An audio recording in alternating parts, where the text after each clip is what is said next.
Quand t'es mécano en France, t'as toujours des nouveaux amis, des gens que t'as jamais vus de ta vie, mais qui essayent déjà de profiter de toi. Un jour, un gars m'écrit « Salut, on se connaît pas mais on m'a dit que t'étais mécano ».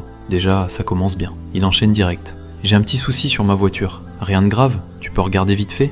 Vite fait, le mot préféré des gens qui veulent pas payer. Il arrive au garage, super sympa, super souriant. Il m'appelle frérot alors qu'on s'est jamais serré la main. Je regarde la voiture et je vois le chantier. Fuite d'huile, frein mort, voyant, moteur allumé. La totale. Pas un petit souci. Je lui explique calmement ce qu'il faut faire, le temps, le prix, et là le sourire change. Ah ouais, mais moi je pensais que tu pouvais me faire ça tranquille. On est cool entre nous. Entre nous? Alors qu'on s'est rencontrés il y a 10 minutes. Il commence à me raconter sa vie, ses galères, son budget, comme si ça allait réparer la voiture tout seul. Je lui fais un prix correct, rien d'abusé, et il me sort. Bon, si tu peux me faire un geste, ça serait sympa. Le geste, c'est toujours dans le même sens. Je lui dis non, gentiment, mais fermement. Il repart moins souriant, un peu vexé. Et moi je me dis un truc. Quand t'es mécano en France, t'as pas que des clients. T'as aussi des gens qui essayent de devenir tes amis, juste le temps d'une réparation gratuite. Parce que bizarrement, ces nouveaux amis-là, tu les vois jamais quand tout va bien. Mais dès qu'une voiture fait un bruit, ils savent exactement où te trouver.